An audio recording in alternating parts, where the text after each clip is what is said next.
there's two stages to a whistle. You can go, and you'll hear coaches tell you all the time, you can close your eyes and I should know what you're doing, if that makes sense. So that means I should be able to not even look at the game. I should know if it's a penalty, if it's a scrum, if it's a try. Alright? I think the next stage to that is developing a tone. And we probably won't quite hit that tone tonight, but I will show you how to start getting that tone, if that makes sense. Are there any questions on the whistle to begin with? It's pretty straightforward. I guess there are two whistles that you can use, and that's the Acme Thunderer, which is the metal one, and then there are two versions of that, the wide nose and the long nose, and then you've got a plastic one. Alright? Of course, I couldn't find my normal whistle, so I've only got an Acme long nose, which doesn't sound that great, but I'll give you a variation of what I'm hearing a lot of for penalty at the moment, which is fine, I guess. But what we wanted here, and I'm going to try to get this to work, something more along the lines of. Can we hear the difference there?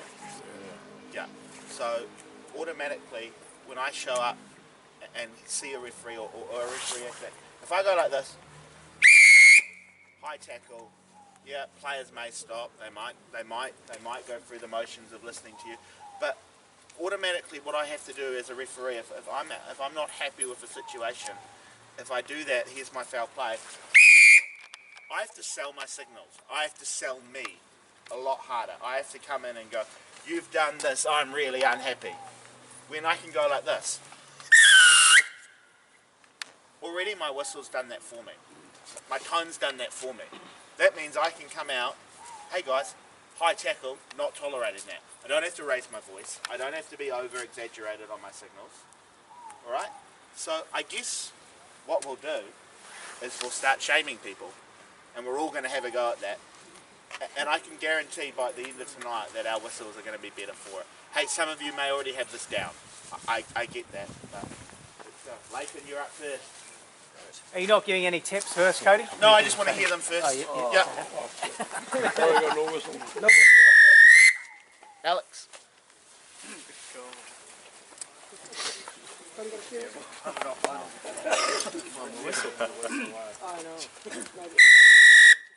Is that a plastic there? Yeah, mate. So automatically we've got a difference. So there's a difference between the long nose and the plastic. The plastic's a wide mouth whistle. So if you struggle to develop tone after this session, I would recommend potentially purchasing a wide nose because they've got a built-in tone into them, which is just a bit deeper than what I'm currently using now. Shem. Shem, have you had any help on that? Yep. And who helped you there? You. Oh, good.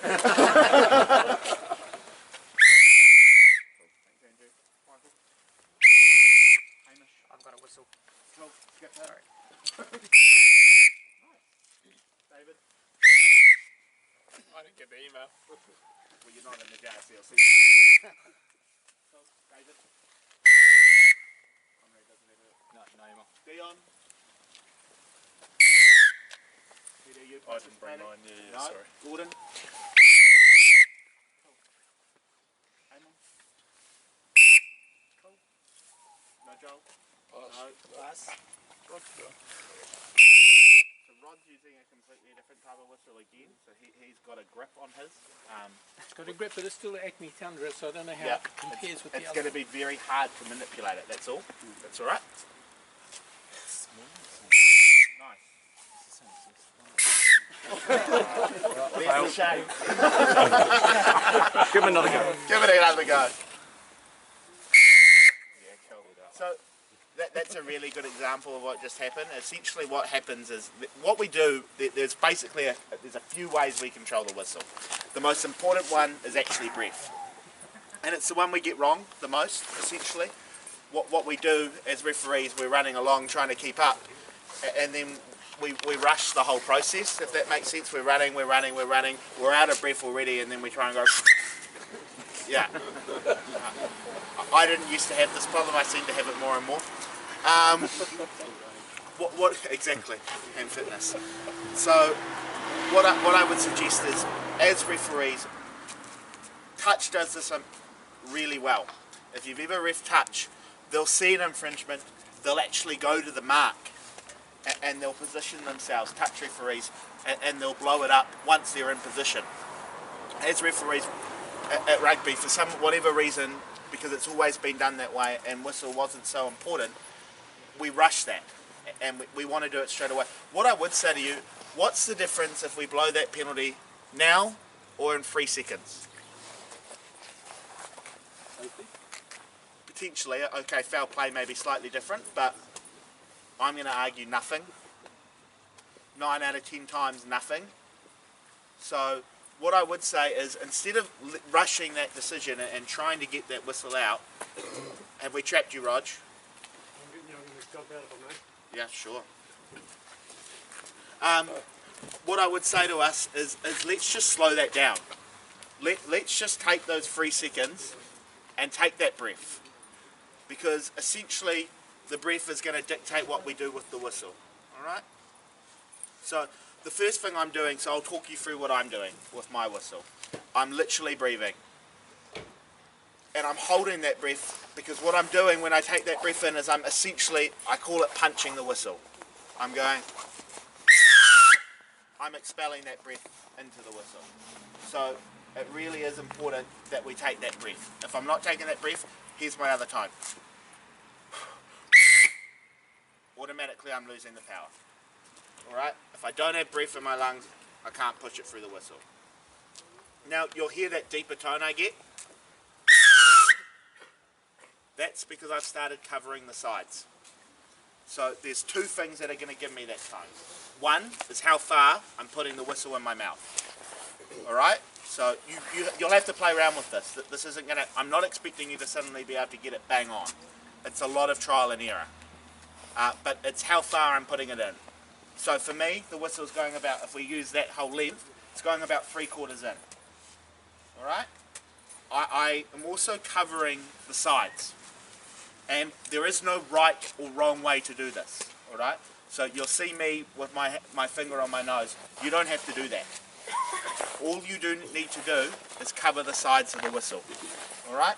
And essentially how much you cover that is going to give you your tone.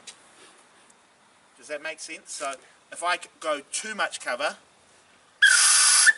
no sound at all. Of course it's going to rain. Yeah. If I leave it well open, I'm going to get quite a shrill sound. You hear that? Cool. It's going to suck. Right. So knowing that, so essentially you've got to play around with the tone, and that's coming. Essentially what I would do is I'd set my thumb up to be what I call the throttle, if that makes sense. The less, so if you play around with that, that's going to change. So almost like playing an instrument. Alright? Yeah. What do we want to do, team? There is some shelter behind the back. Should we go down there? Yeah.